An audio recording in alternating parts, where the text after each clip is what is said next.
la bestialidad imperialista. Bestialidad que no tiene una frontera determinada ni pertenece a un país determinado. What kind of democracy is that? What kind of freedom is that? Isto é a doutrina liberal.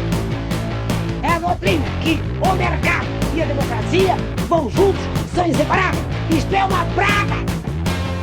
Pues la utopía sirve para eso, para caminar. Saudações, pessoas! Sejam muito bem-vindos a mais um episódio do Vira Casacas Podcast. Eu sou Felipe Abal e tô aqui com ele, Gabriel Divan. E hoje eu queria levantar uma questão séria já de início, Gabriel Divan. Por que tanta roupa parece feita para atrapalhar a rotina? Bom dia, boa tarde, boa noite, boa madrugada para quem está nos ouvindo aí. E, de fato, é uma boa pergunta, doutor Felipe Abal. Porque, assim, o cara compra uma calça pensando no uso diário. Aí descobre que quando o cara senta, ela aperta.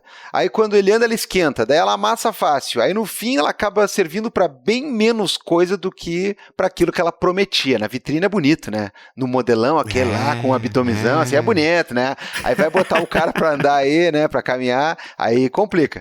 É exatamente isso aí, cara. A pessoa acha normal ter uma calça pra sair, uma pra ficar confortável, outra pra resolver as coisas rápidas, quando talvez o problema seja essa escolha inicial. Pois é, essa tu vai gostar, Vai lá, É que assim, ó, cara, quando o cara entende a lógica da Jogger Hybrids, eu vou falar de novo, né? Jogger Hybrids, da Insider, cara, porque essa é uma calça que junta duas coisas que normalmente vêm separadas. O visualzinho, né? O visu, o look, e o conforto real, o conforto efetivo, o conforto que o povo quer. É, porque isso aí é que muda bastante a rotina. Você veste de manhã e segue o dia inteirinho com ela. Trabalho, rua, compromisso, deslocamento, sem aquela vontade de trocar roupa no meio do caminho. Assim, ó, o tecido, ele é respirável. O cara aprende uns termos, né, pra poder fazer o merchan, né? Cara, o tecido é respirável, ele seca rápido, ele não precisa passar, não desbota e ainda tem o conforto térmico muito bom. A gente vai falar isso, inclusive, no começo do episódio. Ou seja, exige menos manutenção e entrega mais uso. No fim, Gabriel, isso é uma compra racional. Você não está levando só a calça por ser bonita. Está levando uma peça que é versátil, que funciona em vários contextos e reduz o atrito no cotidiano. É aí que entra o famoso faz sentido comprar isso. É só entrar lá no site da Insider, usar o cupom VIRACASACAS, clicar aqui no nosso link que já manda direitinho, ele é dinâmico. 15% off para novos clientes e 10% off para quem já comprou. Menos compra no impulso, olha aí a taxa das brusinhas aí, né? E mais compra inteligente, escolha inteligente é Insider, é Jogger Hybrid. É que calça delícia, Jogger cara. Hybrid. Tá aí. Pois é. E como a gente vai falar de tempo, de clima e tudo mais, né? A chapa tá quente no lugar de sempre, né? No estreito, Felipe Abal. No estreito, né? Eu tenho uma história a respeito de estreito de uma vez que eu dei a disciplina de Direito Internacional, mas eu não vou repetir a piadinha infame que eu fiz na aula falando de estreitos. Não, cara, aqui tu andou num limite bem complicado ali, né? Nessa tua afirmação aí, nessa tua colocação, na escolha dos termos. Mas enfim, para além dos estreitos e de outras coisas, o nosso amigo Caio Almendra está aqui para fritar a cabeça a respeito de algumas conjecturas do conflito Irã e galera, porque é uma galera, né? É muita gente envolvida. Aliás, chega um momento da fala do Caio que parece aquele negócio do War, né? Qual é o objetivo do time Abal? É destruir o time Gabriel e conquistar a Prússia. Qual é o objetivo do time, Gabriel? É conquistar 3 territórios e não ceder ou não sei o quê. Tá mais ou menos assim a coisa, né? E a gente vai discutir sobre tudo isso. Mas antes do nosso programa, Felipe, nós precisamos dizer uma coisa. Como é que as pessoas fazem para que o Vira Casacas continue lindo, forte, né? Coradinho, né? Caminhando serelé por aí? Você tem duas formas, duas grandes categorias. A primeira delas é você curtir os nossos episódios, você dar aquele, né, repost, aquele RT, aquele comentário, mandar para as pessoas, forçar o seu vizinho que não ouve o Vira Casacas a ouvir. né? Põe o volume bem alto, né? Ou melhor, vai lá na casa dele, coloca uma atadura nos pulsos dele, abre o celular dele, e daí você obriga ele a dar play no Vira Casaca, que cada play importa, né, Gabriel? Essa é a primeira forma. A segunda forma é você apoiar financeiramente o Vira Casacas, porque assim, a gente tem gastos, a gente tem custo, tem gente que trabalha pra gente, e a gente remunera todo mundo, Gabriel Divan, e é bastante fácil. Tu sabe como é que se faz. Eu sei como é que se faz. Eu sei porque é a fórmula que há muito tempo dá certo e agora, há um tempo atrás, inclusive, né, angariou mais uma possibilidade que dá muito certo também. Você vai lá em apoia.se/viracasacas, você vai lá no orelo.cc e lá dentro, cadastrado estando, você acessa o Vira Casacas e também pode contribuir, ou tem a opção aquela que conquistou os brasileiros, conquistou o povo, tem Ibope, tá por cima nas pesquisas, sim, o Pix recorrente. Você vai então mandar um Pix uma vez por mês. Gabriel, eu quero mandar várias, tá, tudo bem, tem louco para tudo, né, mas a gente recomenda e solicita, né, e humildemente pede uma vez por mês, já tá bom, e aí você manda R$5 para o viracasacaspodcast@gmail.com. Ah, é só mandar e pronto, tchau e benção, não. Manda todo mês, né? Deixa programado lá o Pixinho recorrente. Você deixa programado para pagar no débito em conta uma série de coisas que você nem queria, uma série de negócios que você nem usa, uma série de streaming, umas porcaria que nem é bom você financiar e que você nem usa com tanto ardor. E o Vira Casacazinho, velho de guerra, que você escuta toda semana desde 2017. Esse você não quer mandar um Pix recorrente? Não. Vamos organizar esse negócio, né? Organize não só o seu ódio, não só a sua atuação política, mas organize também o seu amor e o seu apoio. Então, R$5 pra gente aí, por qualquer uma dessas vias, já tá mais do que bom. Eu quero doar 7, porque 7 é um número de sorte. Tudo bem, nós não vamos reclamar. E tem 6,66, 7,77, né? O pessoal gosta do número, manda assim. Dá sorte, viu? Dá sorte. Aí, ó, dá sorte, porque tem inclusive a possibilidade de você, sendo apoiador, participar do Natal do Abal. O Natal do outro lá, que é forte já, né, que já é confirmado, é uma vez por ano. O Natal do Abal é uma vez a cada mês, 12 vezes no ano, cara, tá maluco? Ora, sorteio de muitos brindes e coisas para quem é apoiador de fé. Muito bom. Vamos pro nosso episódio? Vamos lá. Gabriel Divan, 9 graus, Gabriel Divan. Olha, pode mudar essa situação, né? Pode ficar 3, pode ficar menos 1 ou pode ficar 18, né? Porque é isso aí, o maior é o ninho de todos os tempos, né? Mas no momento 9 graus, cara. E como é que seria um ninho grande? O nombrecito já não é mais um ninho. É um Hoven, né? Um Hoven, mas enfim. Cara, é isso, né? É isso, tomar banho no Rio Grande do Sul é dramático. Acordar é dramático, né? Qualquer coisa que não seja ficar dentro de casa com um pelego no colo, né? E com um gorrinho de lã. Sabe que o meu cabelo, ele fica liso nessa época do ano, né? Porque o cara fica de gorrinho de lã em casa. Aí o cara tira, tá aquele cucuruto pra baixo. Parece que o cara é um soldadinho medieval, assim, né? Alguma coisa do tipo. Mas, enfim, um dos Beatles, talvez, né? No early beginning. Sabe onde é que não deve estar frio? Né? Onde? No Rio de Janeiro, né, Caio Almendra? Cara, posso comprovar, antes mesmo do convidado falar, porque tive esses dias por ali, até peguei uma praia, cara, né, aí o cara volta pra cá, né, e tem que ranger os dentes, né, e se curvar todo. Como é que tá aí, Caio Almendra, nesse momento? Você não me ligou, Abal, Divan, que absurdo, cara, que absurdo completo, marcar uma prainha comigo, meus filhos. Cara, tu sabe como é que é o Rio de Janeiro, né, cara, assim, ó, aquela coisa, aquela confusão, né? Assim, para o Rio de Janeiro, as pessoas estão saindo de cachecol na rua, né? Porque está fantásticos 19 graus às 7 da manhã. Então as pessoas saem de cachecol na rua.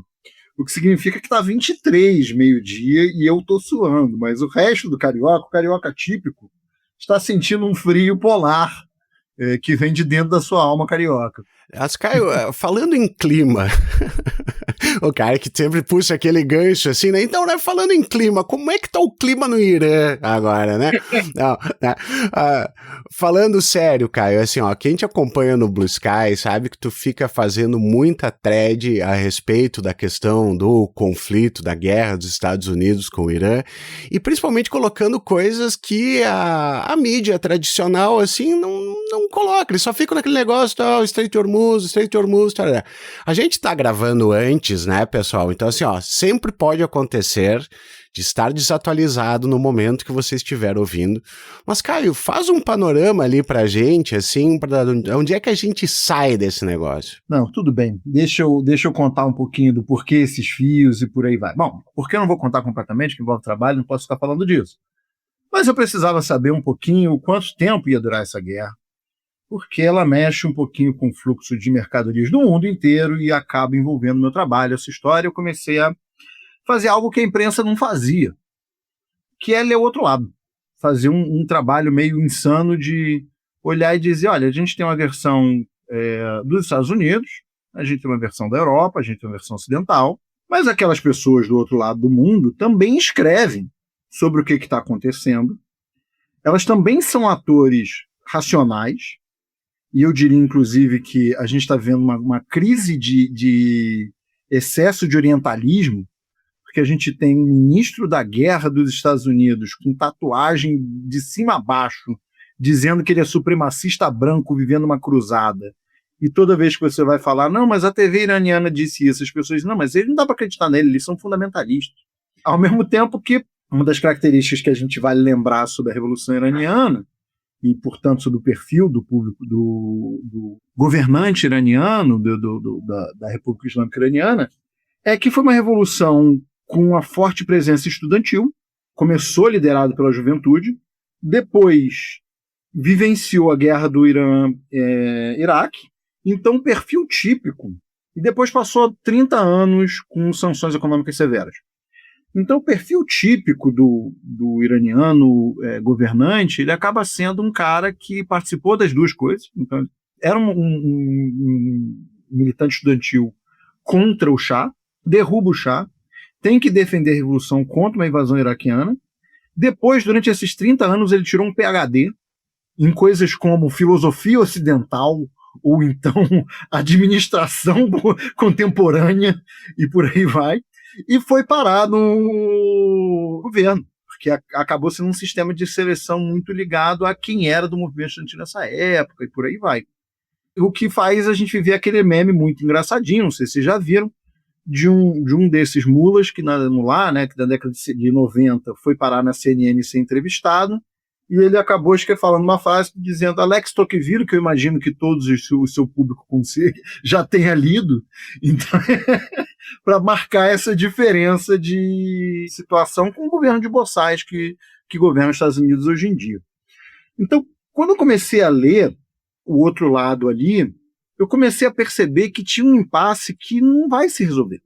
Tem um conflito de interpretação sobre o que está acontecendo, que por mais que a água bata na bunda, como se diz na expressão, uma hora a realidade bate na bunda, esse conflito de interpretações é tão grande e é tão acentuado que a diplomacia está impossibilitada.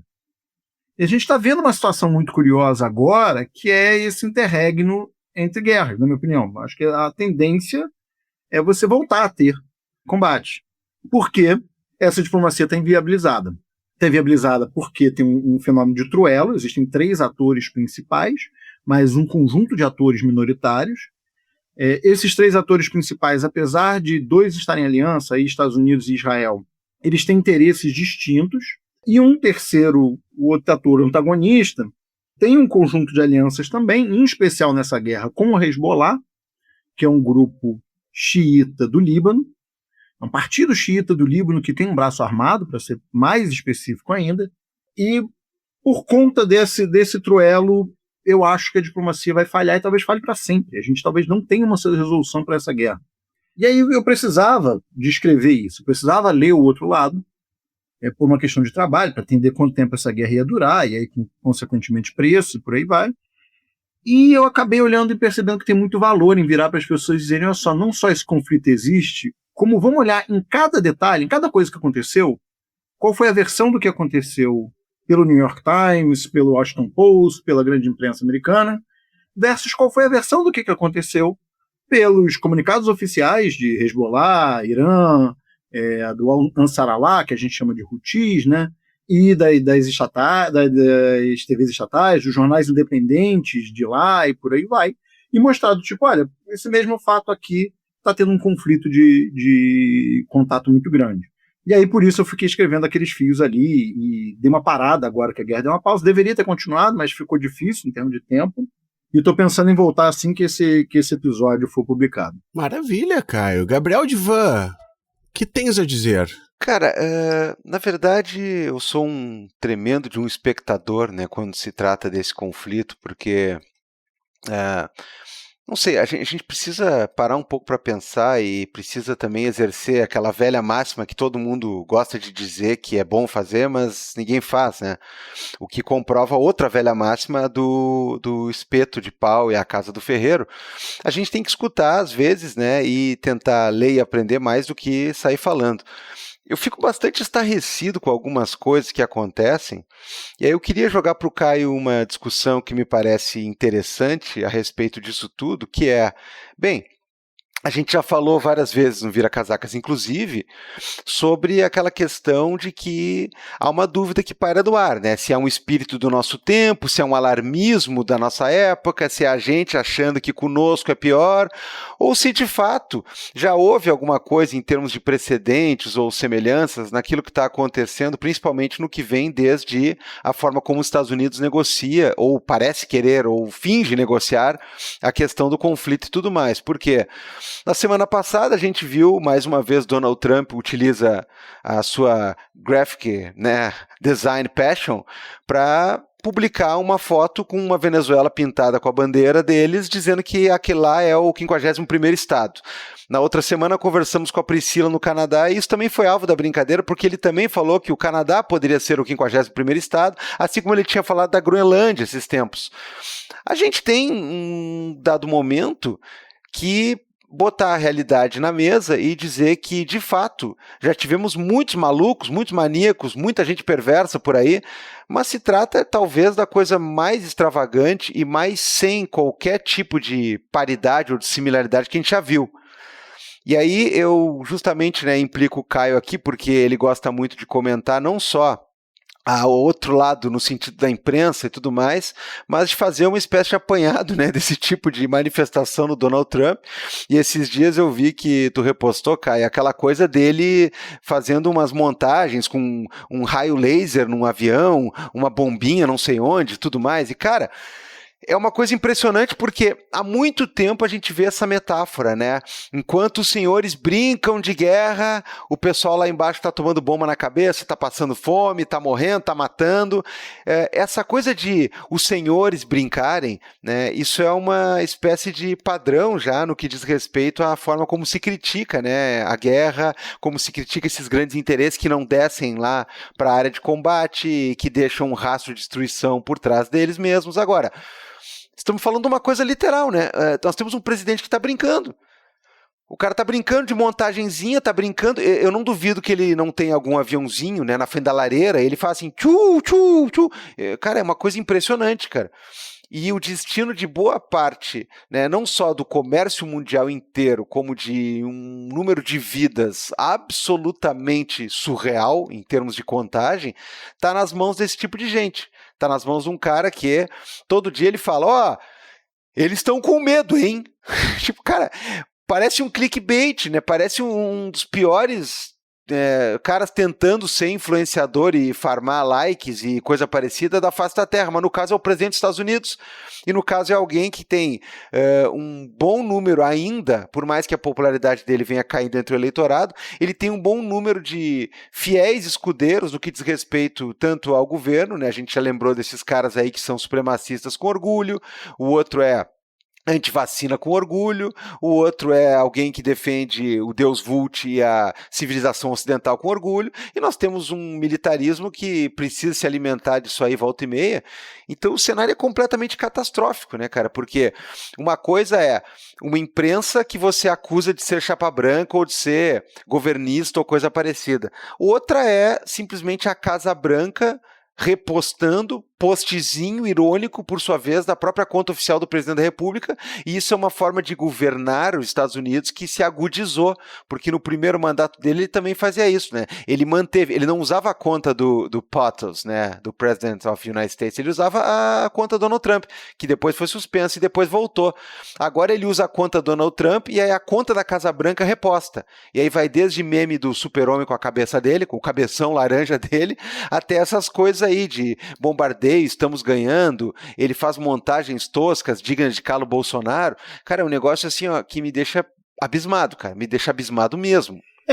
Bom, uma das coisas que alucinou ele nisso tudo é que ele perdeu essa guerra de memes também, né, porque os memes mais virais dessa guerra foram os videozinhos feitos em A do Explosive Media, que foi uma galera que fez os vídeos, uns hip hop com os IA e tal, zoando a guerra Epstein. A gente tem que olhar com bastante seriedade essa situação e perceber, olha, os Estados Unidos quer fazer essa guerra há 47 anos, né? Desde que o Irã fez a revolução, eles estão preocupados em voltar a ter essa guerra. Ninguém teve a coragem até agora. O Donald Trump talvez tenha tido a coragem, a típica coragem do burro, né? Você pula na água porque não sabe que nela tem um tubarão. Aí você pula na água mesmo, né? Burro, não sabe o que está acontecendo, você vai lá e pula na água. E aí, o que eu quero dizer com ser burro? Assim? Por que o Irã, o que significa o Irã e por aí vai? Primeiro, o Irã é um país com 93 milhões de habitantes. Houveram 4 guerras com países com mais de 90 milhões de habitantes. A primeira foi a invasão japonesa da China, o Japão invadindo a China. Resultado final dessa guerra, a rendição completa do Japão. A segunda foi a Operação Barbarossa, a Alemanha invadindo a União Soviética. Resultado final dessa guerra, a Alemanha com rendição completa. As outras duas foram dois momentos de guerra entre Índia e Paquistão, durante o processo de repartição. Então você teve 4 guerras que aí eram fronteiriços, você não tinha questão de logística, não era uma invasão exatamente, o objetivo era outro e por aí vai. Então você atacar um país com 90 milhões de habitantes é uma grande burrice. Porque, entre outras coisas, o outro lado do planeta é uma grande burrice. Porque é difícil, não tem logística, como é que você faz isso? Você atacar o Irã é em especial uma burrice, porque eu gosto de fazer uma brincadeira assim, para explicar para as pessoas como é que a coisa foi séria, grave e uma derrota dolorosa para os Estados Unidos e agora você não tem uma solução fácil para isso. Se eu fosse o espírito de Mao Tse-tung e uma entidade celestial virasse para mim e dissesse: você vai ter 1 minuto para ser o presidente dos Estados Unidos. Depois desse 1 minuto, o presidente dos Estados Unidos vai voltar a ser ele mesmo. O que você faz por 1 minuto? Lembrando que o grande objetivo do Mao Tse-tung era acabar com o Império Americano. Então, o que eu faço? Eu aperto um botão que manda todos os mísseis americanos, 10 anos de arsenal de mísseis americano contra uma montanha. Era exatamente isso que eu faria. O que aconteceu durante esses últimos 2 meses foram: os Estados Unidos mandou todo o seu arsenal de mísseis ser jogado contra uma montanha. O Irã é um país muito montanhoso, Planalto, uma cordilheira, um conjunto de montanhas muito grande. Essas montanhas são moles, a pedra não é exatamente dura. Por conta disso, e aí eu não gosto de usar isso, porque até o Fernando Pureza já criticou essa ideia de civilização chinesa, dizer que é milenária e por aí vai.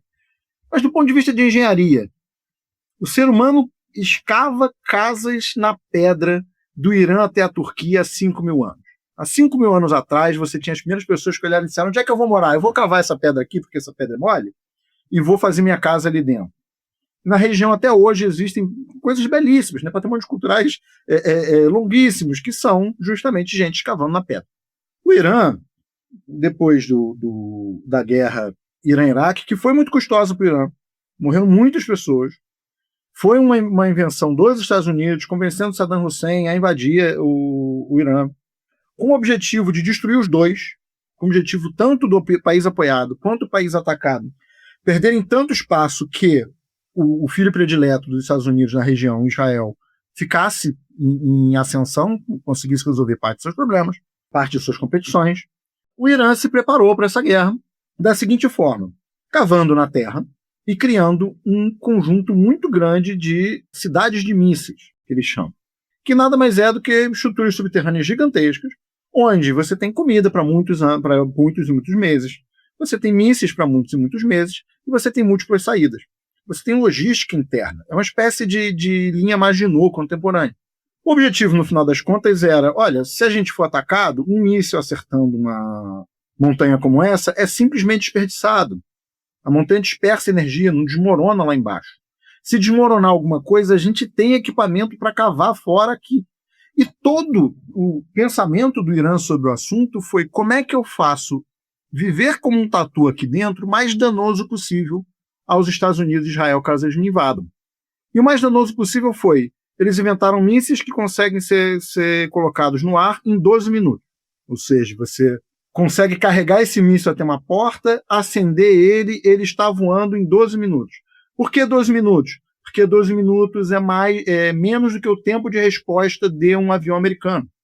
Um avião americano mais próximo possível chega lá em mais de 12 minutos. Então eles chegam, foram identificados, acenderam o míssil, mandaram o míssil, voltaram correndo lá para dentro. O que os Estados Unidos podem fazer? Explodir a entrada da montanha. Explode a entrada, eles cavam de volta.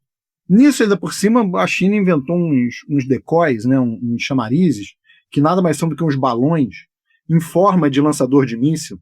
Não sei se vocês já viram os vídeos disso, mas no final das contas, a tática de guerra dessa cidade de mísseis foi: a gente cava, a gente chega na porta, a gente atira, a gente bota os mísseis para trás e a gente bota um chamariz como se o lançador de mísseis estivesse ali, para fazer os Estados Unidos gastar um míssil caro para explodir um balão. E eles fizeram isso durante 2 meses de guerra. No início, os Estados Unidos caíram de tal forma nisso, eu fiz um fio recente no Blue Sky sobre isso, sobre como é que foi o histórico de como é que estão as capacidades do Irã, de mísseis do Irã, de acordo com fontes americanas. E na primeira semana, eles disseram que a capacidade de mísseis do Irã tinha sido destruída em 90% por conta de bombardeios americanos. Essa semana, o último vazamento da imprensa, porque foi para o New York Times e por aí vai, disse que a capacidade de mísseis do Irã não foi diminuída em 90%. Ela está em 90%. Ou seja, ela foi diminuída em menos de 10%, depois de 2 meses de guerra. Então, o cenário que a gente tem é um país que se preparou para isso, do ponto de vista, eu vou ficar aqui igual um tatu. A única coisa que os Estados Unidos pode fazer é atacar a infraestrutura civil, e aí, sempre importante lembrar disso, guerras assimétricas têm sempre essa característica. O grande país invasor, ele gasta mais dinheiro, a gente já sabe disso de primeira, ele gasta muito mais dinheiro. O país atacado perde muito mais vidas civis, mas o resultado da guerra não é determinado nem por A nem por B. Não é nem pelo número de iranianos que vão morrer, porque se morrerem 1 milhão de iranianos, o país vai colapsar? Não. O país está sendo atacado, as pessoas vão dar um jeito de tentar viver. Elas não vão cair de joelhos no chão e desistir de existir, perdendo 1% da sua população. Isso não existe. Por compensação, e ainda por cima tem uma questão própria da forma que o Irã fez. Ele perdeu sua cadeia de comando inteira. Só que ele está acostumado a perder sua cadeia de comando inteira, na verdade. Todas as organizações iranianas, elas são sobressalentes. O país tem um exército e uma guarda revolucionária e um Basij, que é um grupo paramilitar. O país tem um presidente, tem um líder supremo e um presidente do parlamento. Todas as organizações são dobradas. E ainda por cima, a cadeia militar dele é o que eles chamam de estrutura mosaico. Eles dividiram a Guarda Revolucionária em 31 grupos e todos os cargos têm um terceiro vice. Ou seja, se morre um cara, vem um segundo. Se morre um segundo, vem um terceiro. Se morre o terceiro, vem um quarto. Esses 4 nunca estão no mesmo lugar ao mesmo tempo. A cadeia é toda feita para, numa situação de decapitação, de ataque, por aí vai, e decapitações contra o Irã acontecem o tempo todo. Israel adora matar líderes iranianos, cientistas e por aí vai, ao longo desses últimos 47 anos, então eles estão acostumados que isso aconteça, a vida segue como antes. E por conta disso, voltando à brincadeira do Mao Tse Tung, os Estados Unidos gastou 10 anos de arsenal militar, mísseis muito caros, porque você tentar furar dentro da terra, você exige um grau de complexidade do que é um míssil, comparado com os mísseis balísticos iranianos e principalmente comparado com os drones iranianos, e também interceptadores muito caros, que é o que a gente convencionou chamar de domo de ferro, apesar de domo de ferro ser uma expressão que simplifica. Na verdade, os Estados Unidos têm o THAAD, que é o que eles usam, inclusive, venderam para as ditaduras do Golfo e foram gastos, em sua boa parte. Israel tem 3 níveis de defesa, que é o Flecha, o estilingue de Davi, o funda de Davi e o Dome de Ferro. A gente chama tudo de Dome de Ferro, mas o relevante é o Flecha e o funda de Davi são, na verdade, aqueles que defendem contra o Irã, que defendem contra ameaças mais estratosféricas, né, míssil balístico e por aí vai. O Dome de Ferro defendem contra foguetes rápidos e pequenos tacados de grupos próximos, ou seja, contra palestinos, Hezbollah e algumas coisas que o Iêmen do Norte, os Houthis, utilizam. Tanto o Ta'ad do Golfo, dos países do Golfo, quanto os Flecha e Funda, eles foram gastos num nível muito grande. Por quê? Porque é muito difícil fazer um foguete desse. A comparação simples é pensar, um foguete iraniano típico é um bando de gasolina com explosivo dentro de uma carcaça de metal, que tem o objetivo de acertar um alvo imóvel, um prédio, uma base militar, um aeroporto, uma coisa assim. O míssil típico interceptador, ele tem que ser um aparelho eletrônico super especializado para acertar um míssil em movimento. Ou seja, ele custa milhões, enquanto o míssil iraniano custa na casa dos dezenas de milhares ou centenas de milhares, dependendo do grau de distância e do tamanho do explosivo. Essa é a realidade da guerra assimétrica. Dessa forma, o Irã consegue viver por 2, 3 anos. E enquanto os Estados Unidos e Israel gastaram todo o seu arsenal muito rapidamente. Caio, deixa eu juntar 2 coisas aqui, tá? Para te fazer uma pergunta, assim, para te me esclarecer. Em primeiro lugar, voltando ao que tu estava tratando lá na tua primeira fala em relação à diplomacia. Eu até botei no Blue Sky que eu estava lendo um livro chamado Todos os Homens do Chá, né, exatamente sobre o golpe contra o Mossadegh, que acaba... O Shah estava lá ainda, mas enfim, né, ele acaba tirando o Mossadegh para que as empresas internacionais ficassem mais felizes com o petróleo iraniano que ele estava estatizando, né? E teve uma passagem dele que eu achei extremamente curiosa, que tem um momento em que o pessoal, né, os britânicos, chegam para ele e dizem assim: bom, tu sabe que se tu estatizar a empresa de petróleo, vocês não vão conseguir gerir ela. Ele disse, sim. E você sabe que se isso acontecer, vocês vão passar fome porque não vai ter dinheiro. Disse, sim. E o que vocês vão fazer a respeito disso? Ele disse, nada. Isso para mim mostra muito exatamente como existe uma determinação em relação às coisas. Né? A gente quer estatizar porque é nosso e é assim que funciona. Vocês vão se ferrar. Foda-se. Né? O que importa é o correto, e o correto é isso aqui que a gente está falando. Claro que era outro sistema, era outro pensamento, foi antes da Revolução, etc. e tal. Tu acha que nessa questão da diplomacia tem muito eles acharem que estão no mesmo nível de negociação do que em relação a outro país ocidental, por exemplo, em que as coisas têm uma lógica diferente, né? Não é o mesmo tipo de pensamento. E a segunda coisa que eu queria te perguntar também em relação a esse negócio do que sai na mídia e tal, é que eu estava vendo um vídeo outro dia de um pessoal que pegou exatamente matérias que saíam na mídia estatal iraniana, em que apareciam imagens de bases dos Estados Unidos sendo atacadas e destruídas em vários países do Oriente Médio, né? Porque existem várias bases dos Estados Unidos lá. E o governo americano nega. E essa reportagem, o que eles fizeram foi pegar um serviço de satélite de fora dos Estados Unidos, era um sistema de satélite francês, se eu não me equivoco, porque nos Estados Unidos fica borrado, né? Tu não consegue ver as bases americanas. Então eles pegaram um serviço francês, compararam com as imagens que saía na mídia iraniana, e veja só, a mídia iraniana estava falando a verdade. Né? Essas bases efetivamente estavam sendo destruídas. Então, em primeiro lugar, essa questão da diplomacia. Segundo lugar, Caio, como é que está em toda a região? Porque quando tu fala dos Houthis, tu está falando do Iêmen, está falando, né, dessas bases que tem na Arábia Saudita, em todos os lugares. Não é só um negócio que parece que tem o Estreito de Hormuz, que depois a gente pode falar um pouquinho mais disso aí, inclusive, Mas o pessoal acha que tá naquela faixinha, e não tá. Ele é um conflito que tá muito maior do que isso aí. Tá no Líbano, né? Líbano, Israel e tal, mas tá mais espalhado. Pelo que eu vi, então, os ataques eles estão acontecendo em vários países.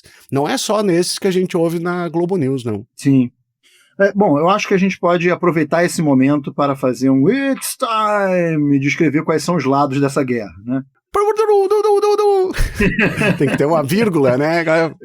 Você tem o Irã, que é um país de 93 milhões de habitantes, que é o maior país xiita do mundo, governado por um regime extremamente xiita do ponto de vista da sua forma de pensar. O xiismo, ele, ao contrário da expressão popular, não quer dizer mais radical do que o sunismo, mas ele é um secto minoritário dentro do islamismo. O país mais próximo deles, o segundo país com maior quantidade de xiitas, eu acho que é o Azerbaijão. O Azerbaijão já fez parte do Irã, eles não são aliados, pelo contrário, o Azerbaijão é aliado de Israel. Então ele acabou tendo que projetar as suas relações diplomáticas diante desse cerco, dessas sanções de 47 anos, e do ataque do Iraque e dos inúmeros ataques israelenses e americanos contra cidadãos iranianos ao longo do tempo. Lembrando que essa é a segunda guerra em 2 anos, a gente teve uma guerra no passado, que depois a gente podia dar uma passada rápida no que aconteceu nela, a partir de grupos minoritários. Grupos minoritários dentro das sociedades próximas. Um desses grupos surgiu na década de 80 como resposta à invasão de Israel ao Líbano foi o Hezbollah. Esse é um dos grupos mais relevantes nessa história toda. O Hezbollah é um partido político que tem uma área armada, tem uma parte armada, isso aí em resposta a uma completa falta de soberania do Líbano, ou seja, o fato de que Israel, se quiser matar uma pessoa dentro do Líbano, se quiser botar pedido explosivo, o que quiser fazer, faz. Então, se eu não tenho o Estado para me proteger, eu vou ser o Estado para me proteger. De acordo com a democracia libanesa, inclusive, existe uma divisão por sectos em relação por religiões, ou seja, de cargo. O presidente acaba sendo sempre sunita, aí o Hezbollah fica com uma outra cargo, os cristãos que ficaram, né? Lembrando que já foi um país de maioria cristão, e a maioria desses cristãos hoje estão no Brasil, né? Vieram para o Brasil, o maior país libanês do mundo, maior até do que o Líbano. Então esse é o primeiro grupo. Ele tem dezenas de milhares de lutadores, e a vitória do Hezbollah é o grande problema desse momento, que impede o fim da guerra. Por quê? O que eu quero dizer com a vitória do Hezbollah?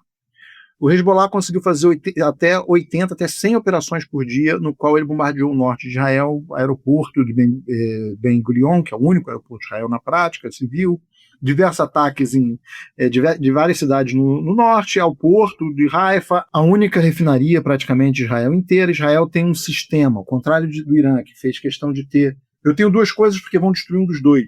Como Israel tinha a proteção do sistema Domo de Ferro, eu vou passar a chamar os 3 só de Domo de Ferro, do sistema Domo de Ferro, ele pensou, não, preciso concentrar. Eu vou ter uma refinaria só, com muito interceptador em cima. Então, nesse cenário, ataques sucessivos a essa infraestrutura pode ser muito perigoso. E aí, o que eu quero dizer com vitória do Hezbollah? A guerra continua no Líbano.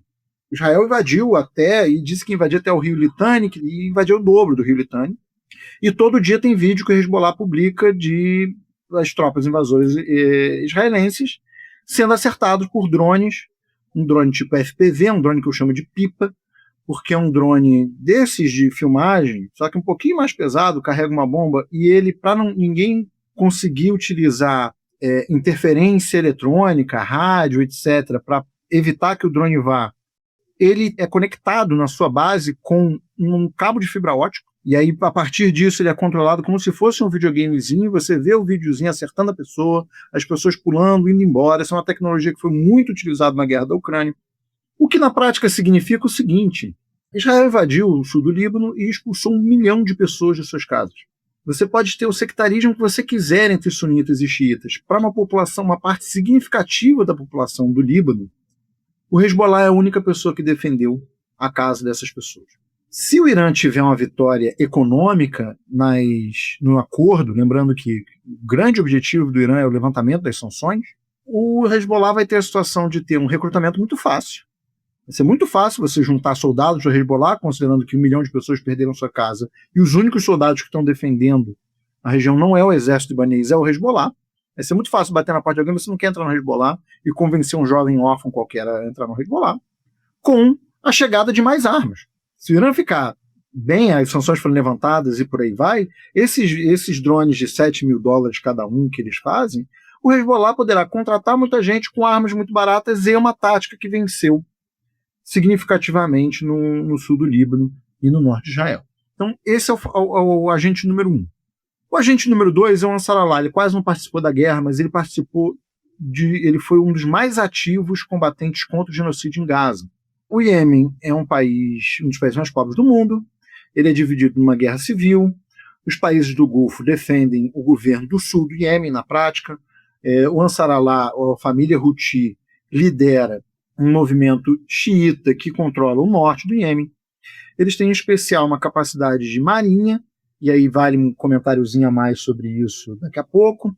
Eles participaram um pouco da guerra, porém, porque tinham sido muito combalidos nesse período do genocídio em Gaza, foram muito atacados por Israel e Estados Unidos, porém eles controlam, eles conseguem travar se eles quiserem, mas tomariam muito bom se fizessem isso, o Bab el-Mandeb. O Bab el-Mandeb, bom, esse é um formato ruim para se pensar isso, mas se vocês quiserem, nossos ouvintes, abrirem um mapa, você tem o Canal do Suez, depois você tem uma grande barriga, um estômago, que é o Golfo, onde fica a Arábia Saudita, Iêmen, Omã, Bahrein, Catar e Emirados Árabes Unidos. E você tem 2 estreitos.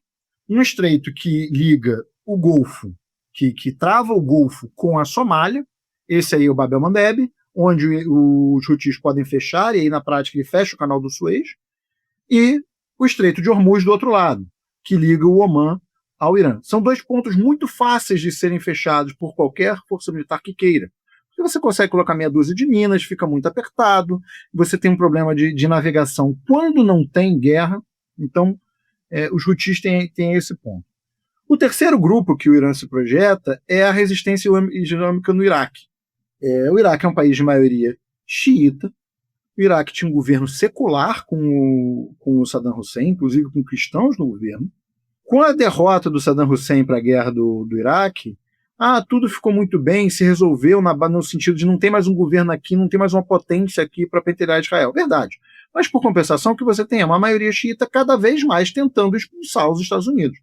Eles expulsaram, pouquíssimos anos atrás, uma base da Al Jazeera lá, porque a Al Jazeera, apesar de suas excelentes reportagens internacionais, em especial em árabe, ela é propagandista das posições do Golfo, dos países do Golfo, TV estatal, então tem uma diferença política muito grande entre a Al Jazeera em inglês e a Al Jazeera em árabe, e principalmente há 2, 3 anos atrás eles passaram uma resolução dizendo que os Estados Unidos têm que retirar todas as suas bases daqui. E os Estados Unidos olhou para essa resolução e disse, quem manda aqui sou eu, vocês não têm soberania sobre o país de vocês. O que na prática significa também que essa também é uma guerra similar ao que acontece com o Hezbollah. Porque ao longo dessa guerra, o que a resistência islâmica no Iraque conseguiu fazer foi expulsar todas as bases americanas do Iraque, menos do Kurdistão iraquiano. Então, todas as demais regiões onde tinha base americana, elas foram expulsas. Porque a resistência iraquiana é foda? Não, porque em todos esses processos, gente, eles tiveram ajuda do Irã. Você tinha um soldado iraquiano qualquer dizendo, olha, tá passando aqui, tem um avião aqui nessa base aqui. O Irã ia lá e jogava um míssil. 12 minutos depois, o míssil saía, 5 minutos depois, o míssil caía no Iraque. Era só essa conta. Em meia hora, o sujeito mandava um rádio ali, em meia hora caía uma bomba no lugar. Com essa possibilidade de um auxílio do Irã, você conseguiu retirar todas as bases do Iraque. E além disso, existem grupos menores. Existe um outro país de maioria xiita na região, que é o Bahrein. É um país de 2 milhões de habitantes, tem maioria xiita, é uma ditadura muito sanguinária, está acontecendo uma coisa terrível com os xiitas de lá, todos são acusados de serem agentes iranianos. É possível que tenha uma limpeza étnica de 1 milhão de xiitas do Bahrein, mas eles também têm um grupo de pessoas lá que também fizeram sabotagem, bomba e por aí vai. Além disso, existem vários outros grupos menores. Então isso aí é o que eles chamam de eixo da resistência. O Irã com todos esses países, esses agentezinhos dentro de outros países. E aí você tem os outros 2 polos. Israel, acho que a gente não precisa descrever muito. O objetivo de Israel nessa guerra é que o Irã deixe de existir enquanto potência. Há 48 anos atrás, o Irã era um aliado de Israel. E quando Israel deixou de ter esse aliado, isso foi relativamente traumático para a geopolítica israelense. E aí o que Israel pensa? Poxa, se eu voltar e ter uma revolução e mudar o regime, por aí vai, Ah, maravilha, ele vai ser meu aliado, botou um fantoche americano. Não dá para segurar um país de 90 milhões de habitantes por muito tempo. Uma hora esse fantoche cai. Então o que eu preciso fazer é destruir o Irã. É colocar o Irã em anomia, colocar o Irã em guerra civil, como aconteceu com o Iraque. Porque aí para de ter essa projeção. O problema é que destruir o Irã é difícil, né? Os Estados Unidos não está conseguindo destruir o Irã. Não tem como, não tem capacidade política e militar de destruir um país assim. A não ser que você jogue meia dúzia de bombas nucleares, e aí é a loucura que a gente vive. A gente tem cada vez mais discutido a possibilidade de uma explosão nuclear acontecer ainda nesse século de novo. Bem, e aí por fim a gente tem o que é chamado de as ditaduras do Golfo. As ditaduras do Golfo, o GCC, são países com um certo grau de heterogeneidade. Você tem uma liderança nítida na Arábia Saudita, que é o maior país.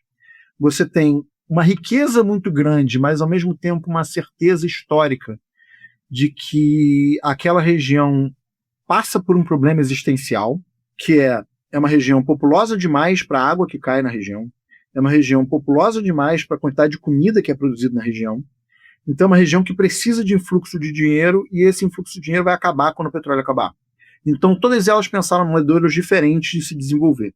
A Arábia Saudita e os Emirados Árabes Unidos pensaram inclusive em projeção militar. Os Emirados Árabes Unidos é uma espécie de pequeno Israel, é quem está cometendo, por exemplo, o genocídio no Sudão, com uma ideia de que, olha, se eu tiver uma força mercenária aqui, eu vou roubar um país, isso é uma forma de riqueza.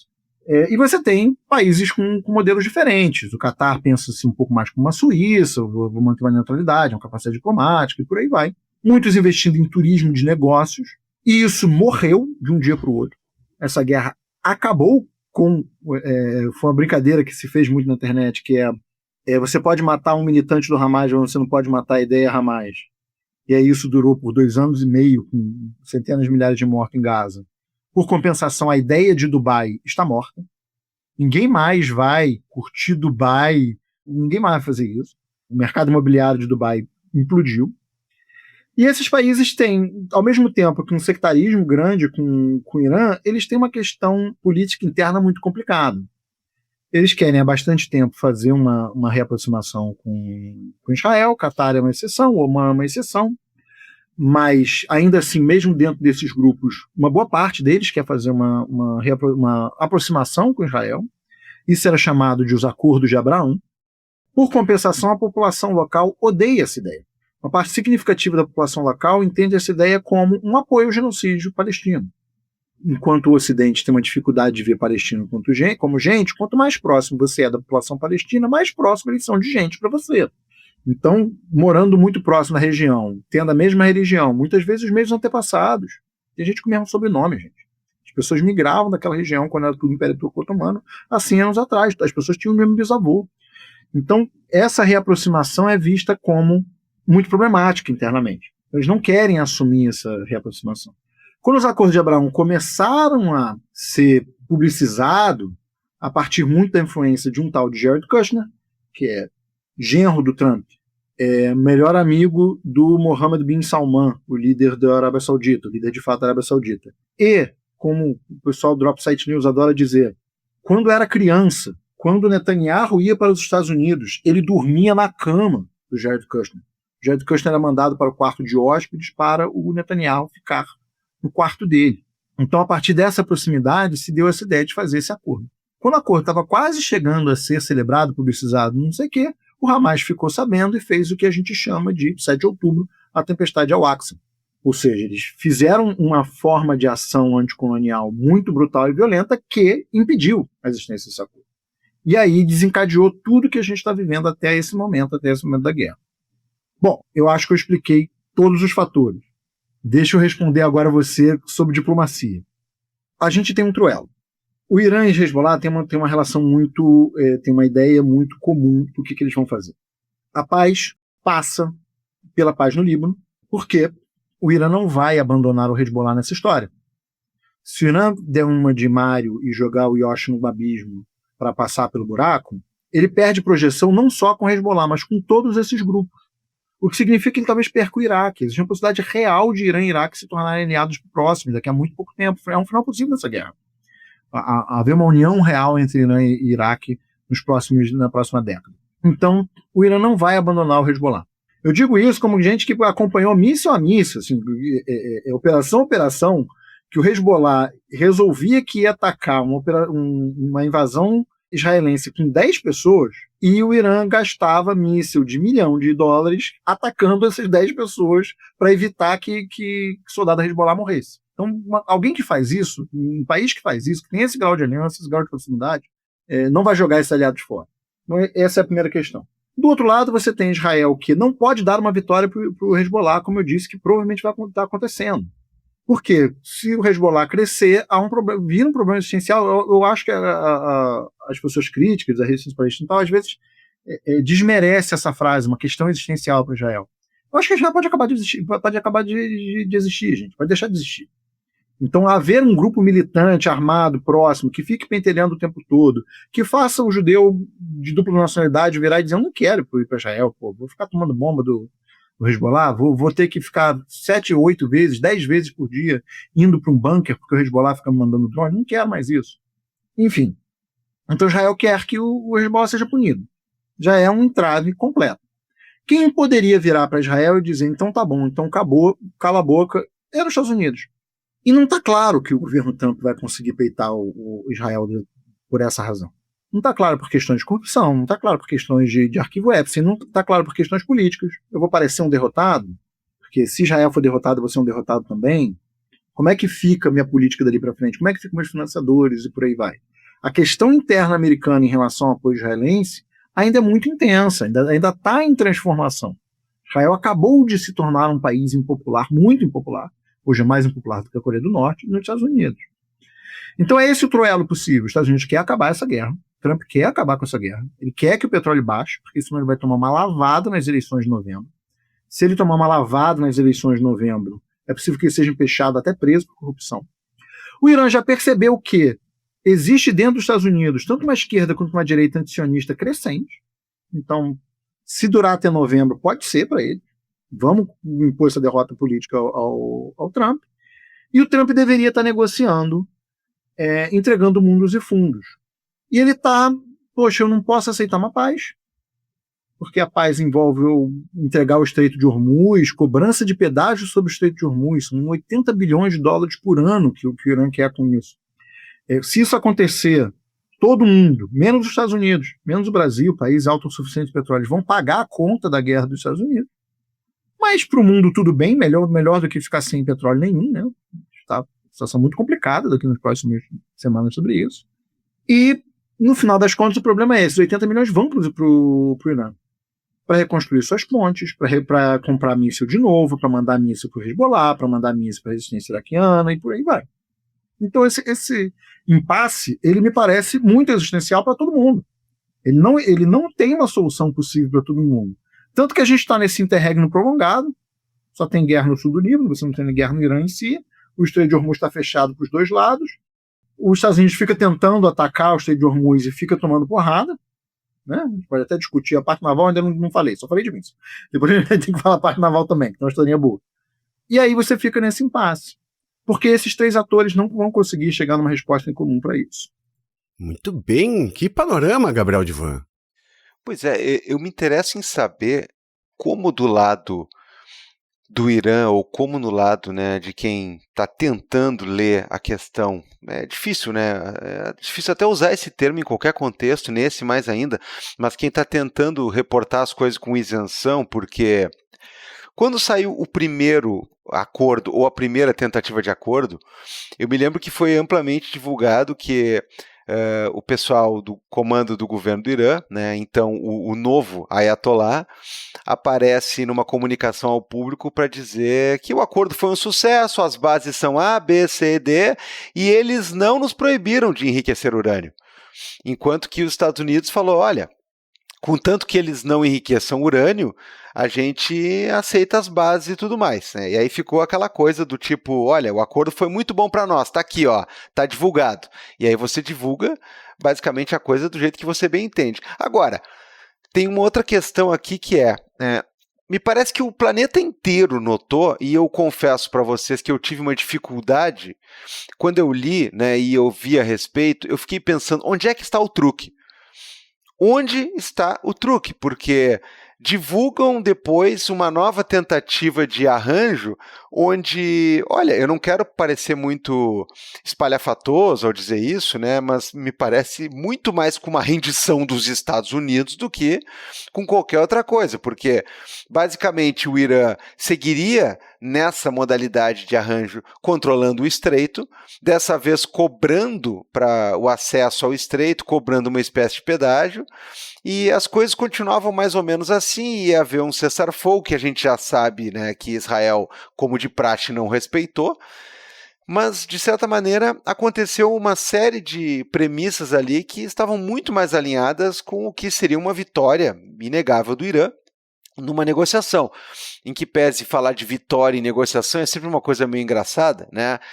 Quem usa esses termos, Felipe Abal, é ou o próprio Donald Trump, que gosta de dizer que venceu, né? Ele vence as coisas, né? Eu venci no jantar, eu venci hoje no chá da tarde, né? E também o pessoal usa muito na NBA, né? Quando fala que tem uma troca muito mais vantajosa para um time do que para outro, os caras dizem o tal time venceu a negociação. Mas vencer a negociação é uma coisa que é meio subjetiva na maioria das vezes. Nesse caso, me parece que todos os protótipos de negociação que tiveram até agora, o Irã venceu de certa maneira. Quando não deu um stale, né? Quando não empatou, porque a coisa não saiu do lugar. Claro, essa questão do fator Israel não respeitar nunca o cessar-fogo também tem que ser levada em conta. Continua metendo bomba e continua levando bomba, aquele tipo de coisa, né? Mas, enfim, como é que fica essa situação? Porque o nosso presidente americano, ele passa o tempo todo dizendo que venceu, que está tudo bem, que está tudo tranquilo, né? Mas as declarações dele, dessa vez, elas são bastante bufônicas, né? Porque todo mundo está vendo que está um enrosco desgraçado, todo mundo está vendo que esse cara, ele veio inclusive com uma plataforma dizendo que os democratas fazem guerras infinitas e que ele vai lá e resolve. E, bom, esses dias ele estava falando com crianças, né, no gabinete dele, e ele falou assim, eu já resolvi 8 guerras. Eu pacifiquei 8 conflitos, né? E quando na verdade não, as coisas estão escalando sempre, as coisas vão durando, não se consegue ter aquela situação arrasadora, e no meio do caminho teve até promessa de que ia haver uma espécie de varredura do Irã do mapa, né? Ou coisa parecida. Como é que se reporta, Caio, isso aí lá do outro lado, né? Eles estão também dizendo que ganharam, né? E olha, se eles dissessem assim, ganhamos a negociação, eu acho que daria para botar mais fé, né, contando toda a parcialidade desse tipo de anúncio, mas daria para botar mais fé porque, como a gente bem viu, não aconteceu nada em termos de... O Irã não se borrou todo, o Irã não foi varrido do mapa, o Irã não foi destruído, as coisas continuam aquecidas em termos de conflito, e agora um estreito onde todo mundo passava, com o perdão da expressão, né, lá ele, né, agora tem que pagar ou tem que submeter a algum controle, né, é uma coisa que nitidamente ficou pior do que estava antes dos americanos ir lá e meter o bedelho. Como tu disse, eles sonham com isso há 40 e poucos anos, e quando aconteceu de fato, né, não foi aquela coisa do tipo, nossa, ai, os Estados Unidos estão vindo, melhor a gente sair correndo e se render e deixar tudo para eles, né? O Trump fala abertamente esse tipo de coisa, que os caras estão mal, estão totalmente no pavor e tudo mais, mas ele fala, né? Eu sugeri até para o Abal fazer um RT comentado, a gente acabou não fazendo, porque entrou uma excelente série, inclusive, estou muito ansioso para a segunda parte do RT comentado, sobre o que foi chamado de Millennium Challenge de 2002. E eu acho que vale contar bem rapidamente. Tem enfim meu sobre isso, eu já falei sobre isso no meu delírio, mas sendo bem rápido. E talvez, e é um ponto que eu acho que explica essa situação de quem venceu e quem não venceu. O ano era 2002 e você em 2001 teve o 11 de setembro, em 2003 teve a invasão do Iraque. Então foi um ato preparatório à invasão do Iraque. Você teve um que era um chamado de exercício militar. O exercício militar é uma espécie de paintball super profissional, onde você mexe as tropas e não sei o quê, e em cima disso você calcula quem venceu uma guerra e qual tática é boa e qual tática não é boa e por aí vai. E o time vermelho é sempre o inimigo, o time azul é sempre o amigo. Toda coisa gastou $500 bilhão, que hoje em dia seria $2 bilhões em dinheiro, talvez mais, para fazer essa conta de quem iria vencer. Pegaram uma tese. O inimigo seria uma espécie de Irã e Iraque juntos, reunidos como uma coisa só, que teria fechado o Estreito de Hormuz. O objetivo seria invadir o Estreito de Hormuz e fazer uma ponte ali, invadir por terra invadir por água. É como na série antiga aquela que havia, como é que é o desafio? Kobayashi Maru. Né? O desafio Kobayashi Maru. Exatamente, era o Kobayashi Maru. E aí o inimigo, o Comando Vermelho, foi mandado para um cara que era veterano de guerra do Vietnã. E o cara virou e disse assim, bom, vamos pegar o que eu aprendi no Vietnã com os Vietcongs e vamos aplicar em tática naval. Vamos imaginar um inimigo que tenha aprendido, com anos de tática de guerrilha, como lutar uma guerra naval. E a tática do time azul, ou seja, dos Estados Unidos, era, não, vamos aplicar todas as nossas tecnologias contemporâneas de informação do tipo GPS, por aí vai. A primeira coisa que o time vermelho fez foi desliga todo o rádio, desliga tudo, a gente vai se comunicar via bandeira, via sinal de bandeira, motocicleta andando no campo de batalha e por aí vai, desliga tudo. A segunda coisa que eles fizeram foi a gente não pode ter armamento grande. A gente não pode ter grandes navios, e fica esse papo do Trump o tempo todo. A gente venceu porque a gente destruiu a marinha dele. Né? Faz parte dos papos de vitória. E o que o general Van Ripper, do time vermelho, fez foi, a gente vai contratar, a gente vai levantar todas as lanchas civis, barco de pescador pequenininho que tem, e vamos sequestrar, vamos confiscar eles e utilizar eles na guerra como um enxame de mosquitos suicidas autoexplosivos.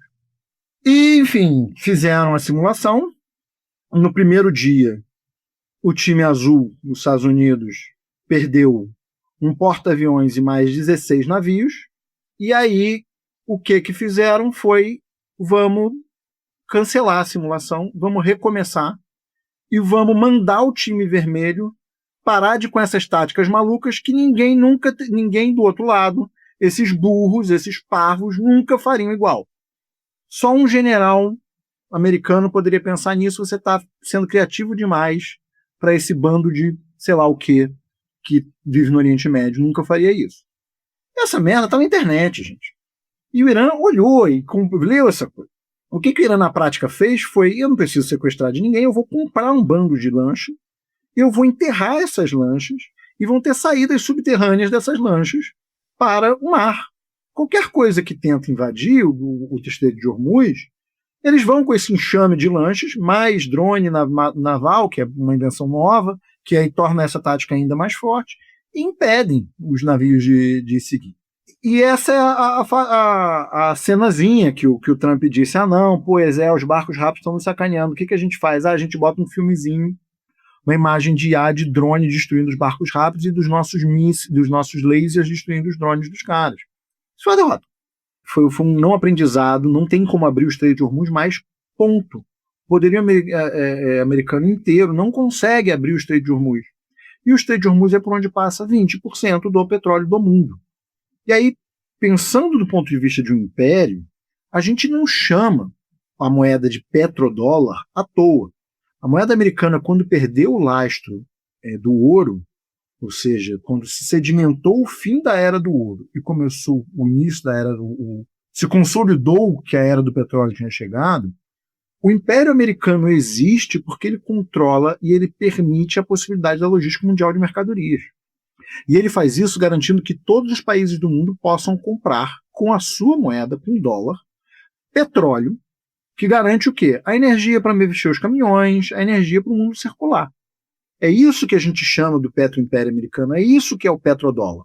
Quando um país tem acesso a fechar, ou seja, tem controle sobre quem passa e quem não passa, de 20% do petróleo mundial, o petrodólar está sob risco. O Império Americano está sob risco.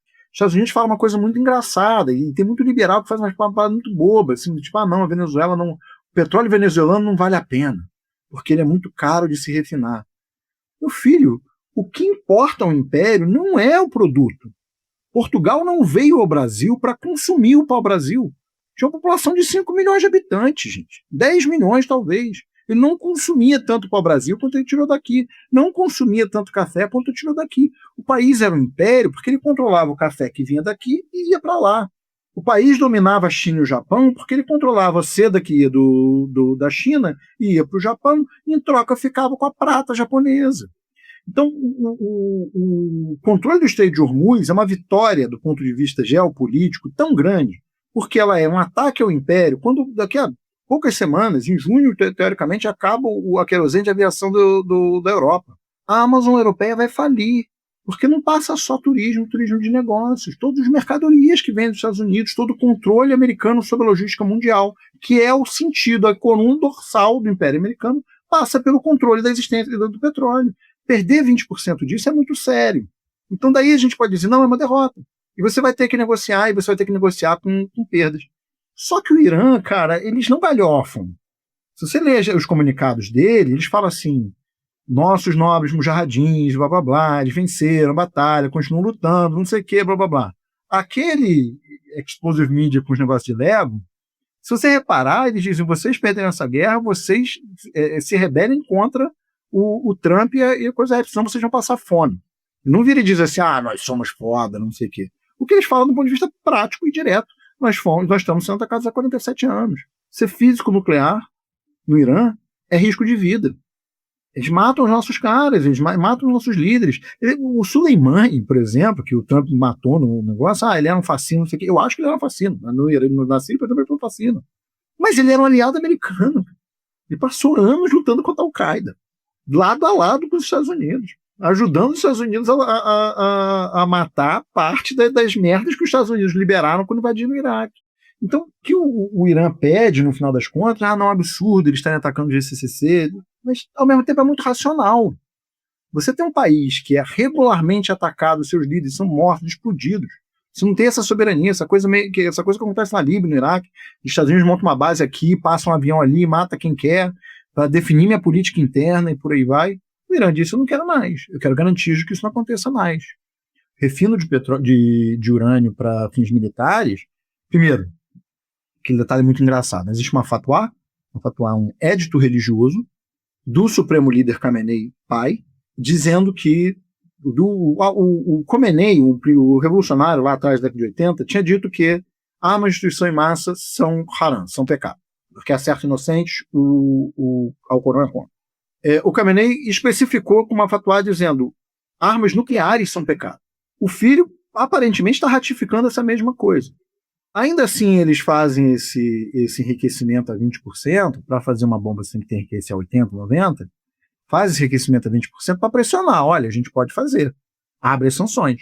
As sanções estão muito caras para a gente. A gente teve uma revolta muito séria no início do ano por conta das sanções, onde, hoje a gente já sabe, muito dinheiro do Mossad dos Estados Unidos passaram por lá para fazer essa rebelião acontecer.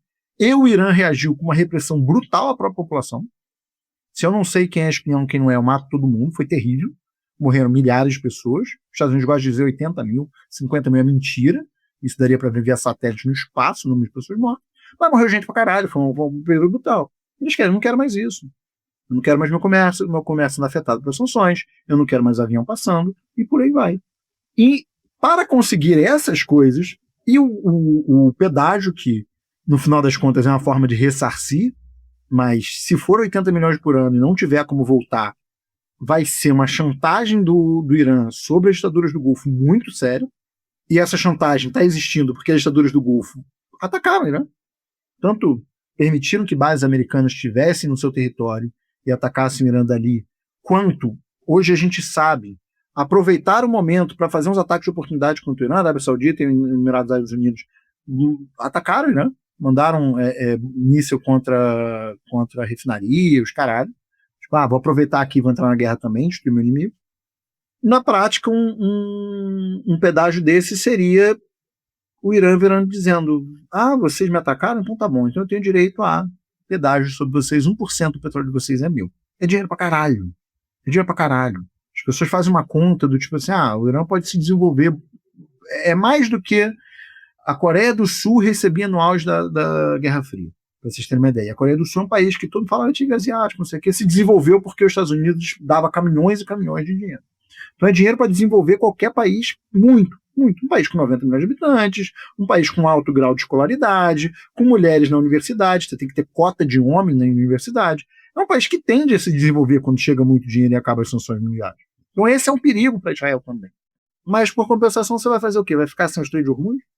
Você vai perder o petrodólar? O império acaba. Perfeito, Caio. Da minha parte, na verdade, tu já abordou tudo que tinha e tu já falou a respeito de um troço, mas assim, eu queria entender um pouquinho melhor, tá? Tu já falou a respeito, eu tô aqui. Mas, Caio, a gente tá falando da maior potência militar do mundo. É muito bizarro quando tu ouve esse negócio de o Irã vai trancar e o Irã trancou. Cara, parece tão simples de tu pegar e dizer assim, ó, vou mandar pra lá o meu porta-aviões Master Blaster cheio de coisas e, pô, lanchinha, dronezinho, é isso mesmo, assim, pô, não era tão fácil, pega, põe lá 2 porta-aviões, detona tudo, bomba pra tudo que é lado, acabou. Cara, é esquisito, né? Parecia também, né? É sempre aquele mesmo negócio, né? 2 semanas isso aí tá resolvido. E bota no chão não vai ter, né? Então, tem 2 questões aí. Tem uma questão que é a massa militar da época do Clausewitz. Então, já se vão aí 200 anos. Que é que a inovação militar pula carniça. Leapfrog, em inglês. Mas pula carniça é a ideia de que quem está atrás fica na frente. Quem está atrás tem que correr atrás, e aí a necessidade faz o gênio. Tipo, se eu tive uma derrota militar muito séria, eu tenho que aprender como vencer daqui para frente. Então, tem essa parte.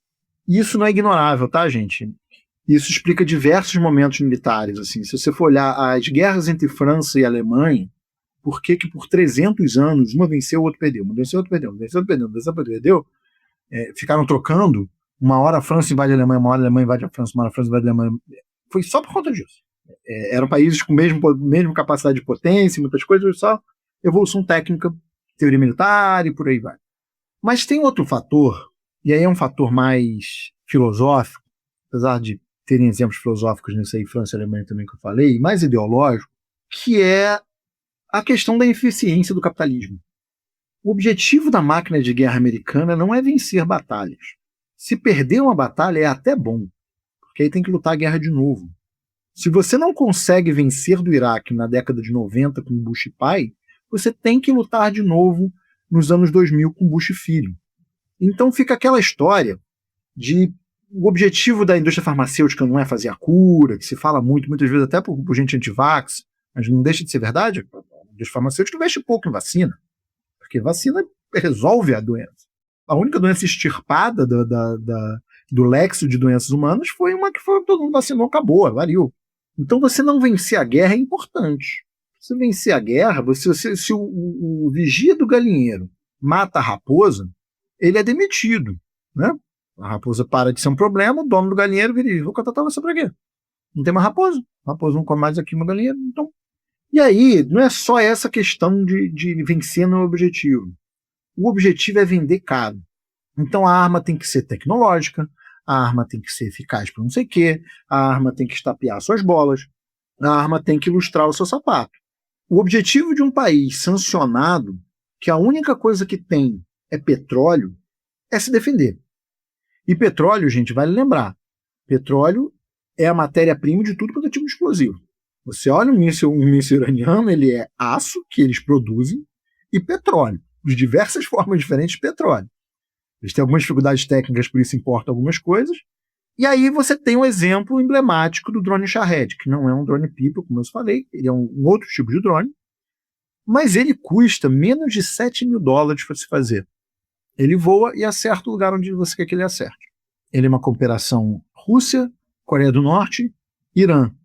Aí vale um detalhe a mais. Opa, por que esses países estão cooperando? Por que os Estados Unidos sancionaram esses países?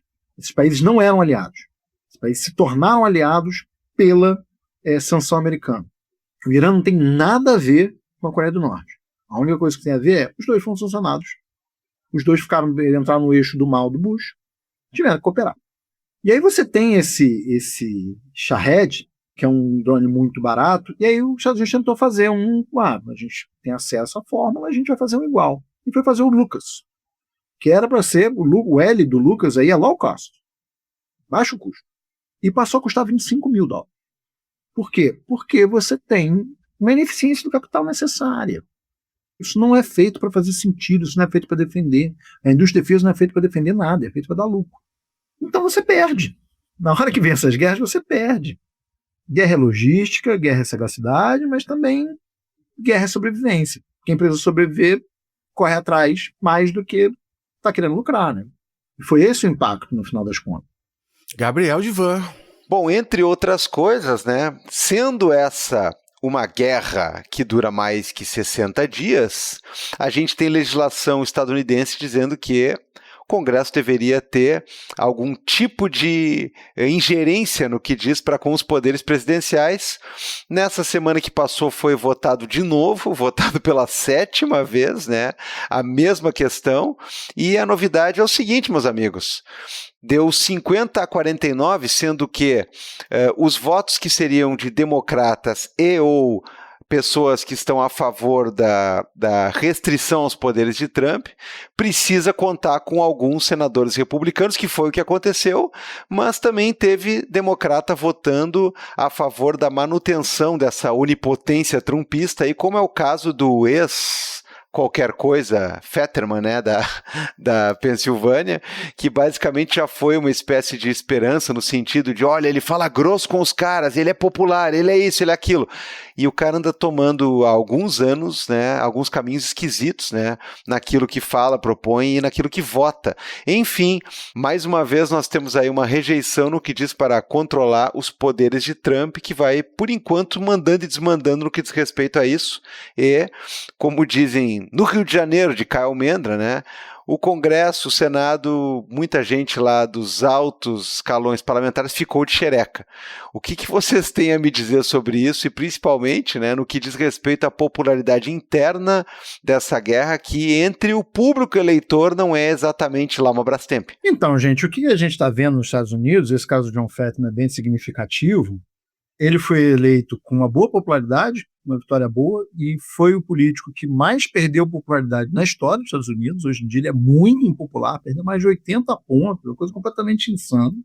É uma demolição do apoio a Israel. E aí essa demolição acontece no público, em parte essa demolição tem sentido em Gaza, mas agora Israel é visto como o país que tornou a gasolina cara. Meu carro está caro de andar, imagino quanto isso impacta um americano. E agora tudo está ficando caro por conta disso. Então, por todos os lados, você tem uma perda dessa popularidade. Na direita, você tem um crescimento. Antissemita todo mundo é, né, na direita. Em especial na direita pós-Trump. Mas você tem um crescimento de figuras como Candace Owens, como Nick Fuentes e Tucker Carlson, que são antissemitas e anti-sionistas. Ou seja, são contra o Estado de Israel e têm visões negativas dos judeus. Na esquerda americana, quem tem movimento hoje em dia, a gente está há 2 meses discutindo a porcaria do Hassan Pike, é justamente o público que é anti-Israel. Estou há 2 meses os centristas americanos discutindo um único streamer, porque ele é 1, islâmico, 2, anti-Israel, vocalmente anti-Israel.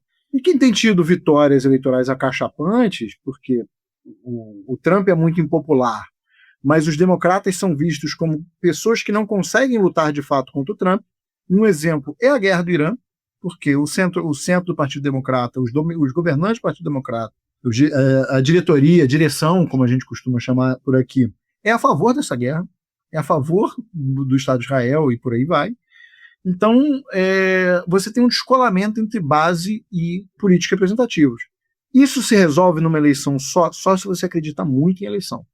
Eu acho que demora um tempo até isso acontecer. Mas isso é irreversível. Eu tenho falado isso para todo mundo. Depois da revolta do levante do gueto de Soweto, na África do Sul, a popularidade da África do Sul caiu até acabar. Até o apartheid sul-africano acabar. A questão é que isso demorou 10 anos.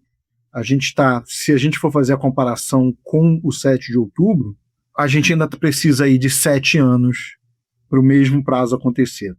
E o que eu acho que isso significa, ou seja, uma democratização do país que existe na região do Levante, por conta da impopularidade de Israel, demoraria bastante tempo ainda. Até os políticos que envergonhadamente apoiam Israel, ficam dando desculpa, não sei o quê, saírem, uma geração nova chegar, vai demorar um tempo.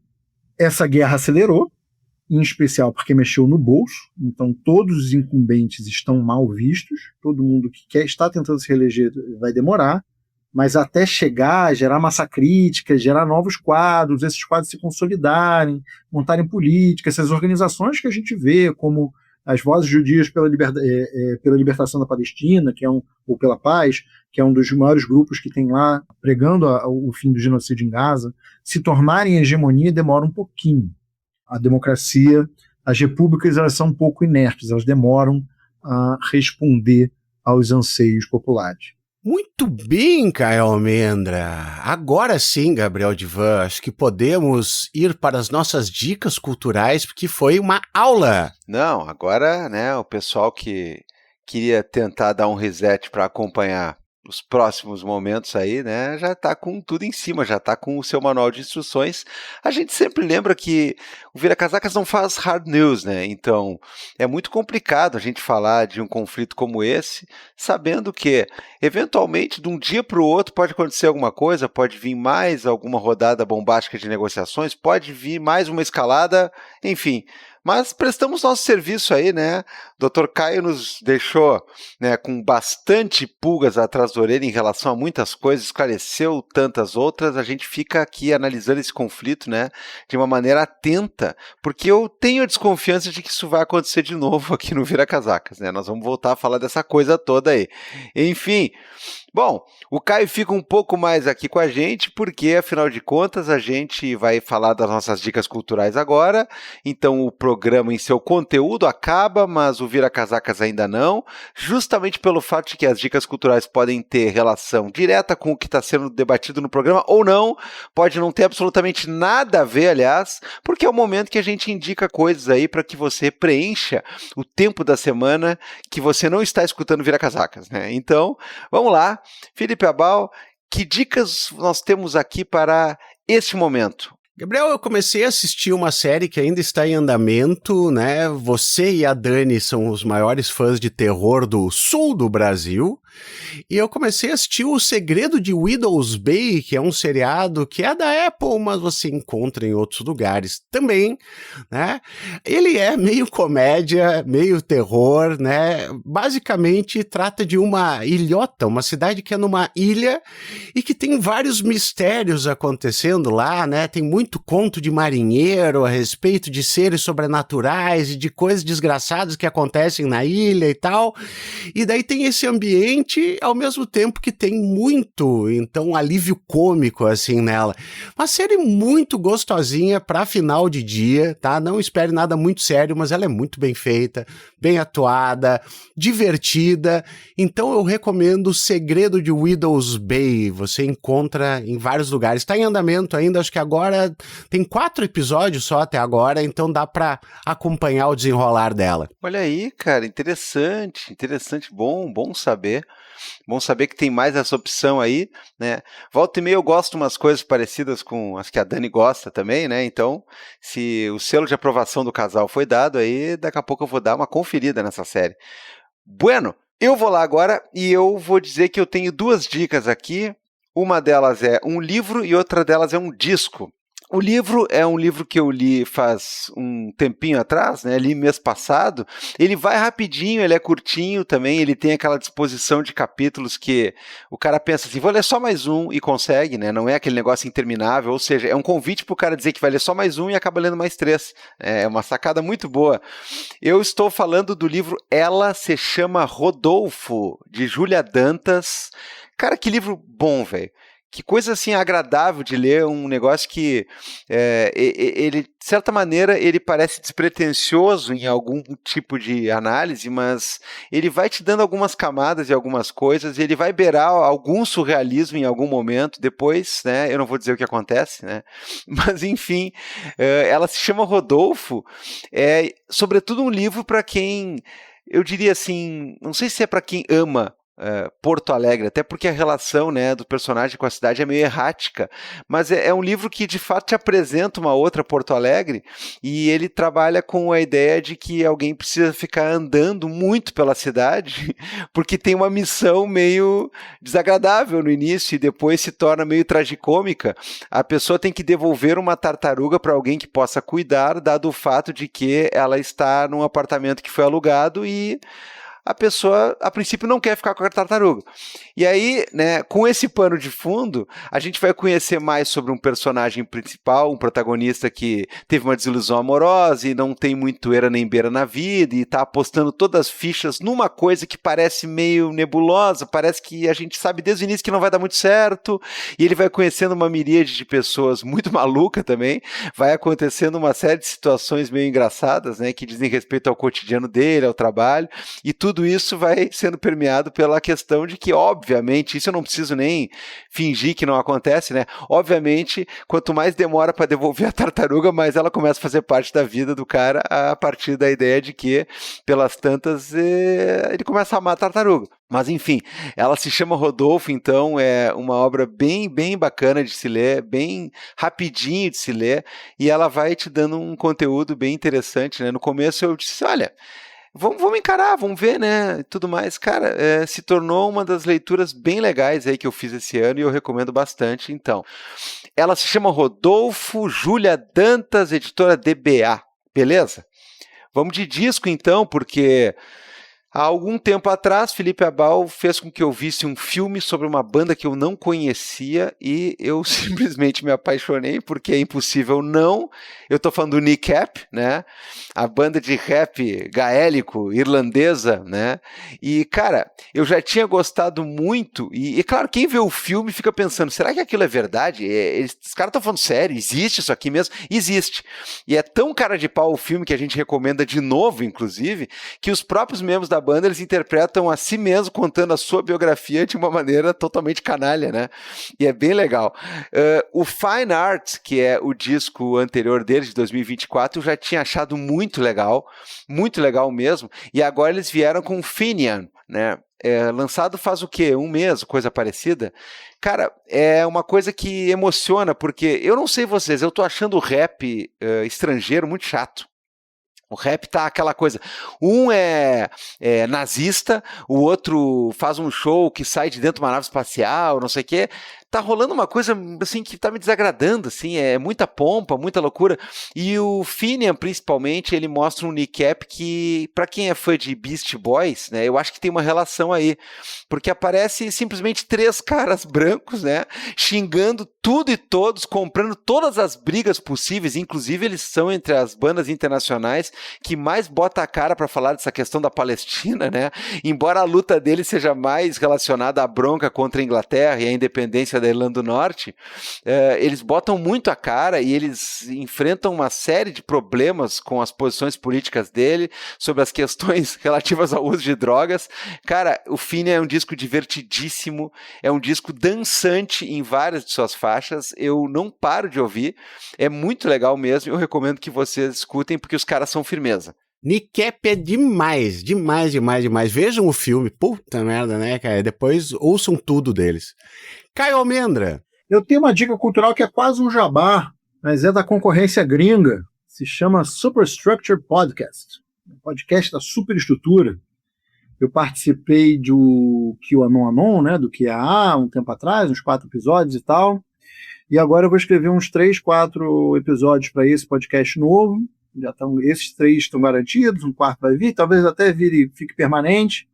O primeiro episódio é sobre o Mossadegh. Não fui eu que escrevi, claramente, foi um iraniano, provavelmente o chama os Malefakis, mas é um podcast com o Julian Field, que morou no Brasil, morou na Argentina, é um suíço, radicado nos Estados Unidos, e um comediante chamado Dom Grabois, que não entende porcaria nenhuma de nada de política do mundo inteiro.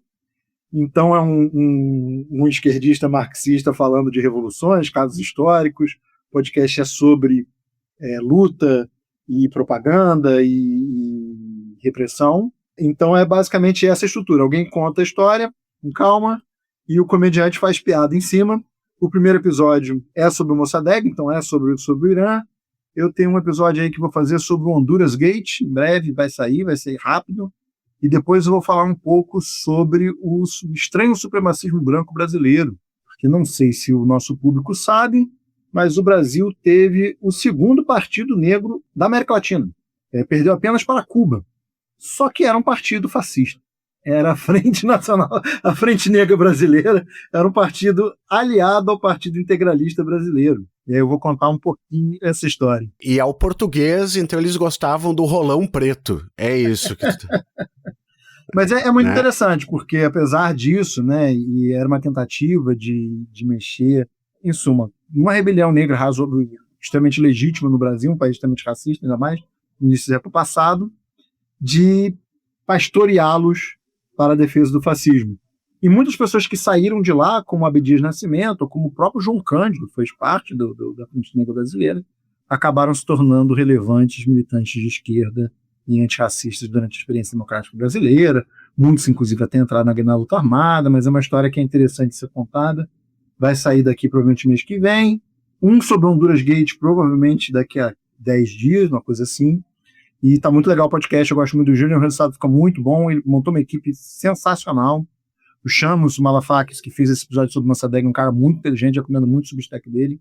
Então, quem entender inglês, dê uma olhada lá no Superstructured Podcast. Muito bom, Caio, muito bom. Ó, voa, garotinho. Life moves pretty fast. You don't stop and look around once in a while, you could miss it.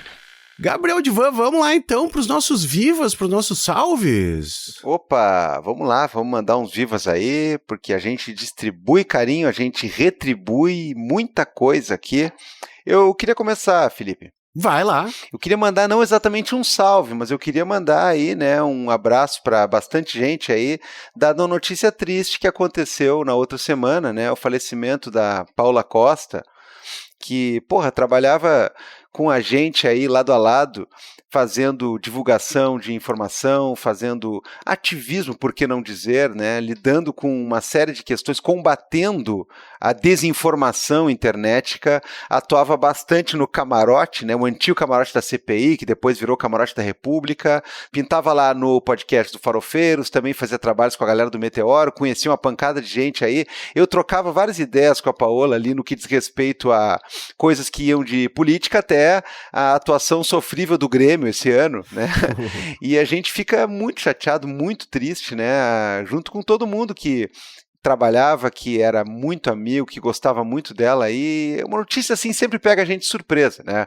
Ela vinha aí enfrentando alguns problemas de saúde, conforme ela mesma falava, né, no Blue Sky, mas enfim, eu não sei dar maiores detalhes a respeito disso, e como não foi também divulgado, né, de uma maneira mais efusiva, eu acho que a gente não tem que ficar ali perguntando, especulando, só fica aí o axé, né, fica a saudade, fica o pesar por ter perdido uma companheira como essa aí, e, como eu disse, um afago em todo mundo aí que está sofrendo com isso, porque certamente, né, vai ter muita saudade dela. Perfeito, Gabriel Divan, perfeito, tô junto nesse salve, nesse viva, né, mas é isso aí. Meu amigo, eu tenho um aqui que a gente recebeu um e-mail muito legal, que é o seguinte: boa noite, guris, espero que estejam bem, estou bem apesar da quadra histórica na qual vivemos. É o que todo mundo está passando. Aqui é o Hélio Tatu, de Arcos, no oeste de Minas Gerais, Gabriel Divan. Há muito gostaria de escrever para vocês para agradecê-los pelos conteúdos espetaculares. Um negócio que é padrão para, né? Isso aqui é especialmente para ti e para o Carapanã, né, Ivan? O Vira foi fundamental, junto com outros podcasts de esquerda, para minha sanidade mental durante a pandemia. Na atual quadra histórica, ouvir vocês 2 vezes por semana alimenta meu desejo de continuar aprendendo e me indignando com tudo isso que está aí. O Hélio, Gabriel, ele encontrou uma forma de contribuir. Ele diz o seguinte, ó: outra forma de contribuir foi comprar 2 camisas bonitas demais da conta. Nas fotos homenageio meus 2 filhos, Lourenço e Elisa, por meio dos bonés. Luto diuturnamente para que eles tenham uma sociedade melhor. E daí veio fotinho com as camisetas do Vira Casacas, Gabriel. Olha que coisa boa, cara. Olha lá, cara, que maravilha. Que maravilha. Muito obrigado. Hélio Tatu, muito obrigado, Hélio. Da minha parte, Gabriel Divan, é isso aí. Mais algum salve? Fora aquele salve geral que no nosso caso é do bem, né? Claro. Em outros não. Né, para todo mundo que nos ouve, nos escuta, compartilha o Vira Casacas, participa dos sorteios, apoia e tudo mais. Obrigado, nós estamos aqui literalmente por causa de vocês. Em vários sentidos da palavra e em vários sentidos todos são agraciados com a questão do literalmente, porque é verdade. Perfeito, Gabriel. Agora sim, né? Somos só homens normais. Ah, homens inocentes, aquela coisa, né? Isso aí. Até mais, pessoal. Tchau. We're just normal men. What do you mean, normal man? We're just innocent men.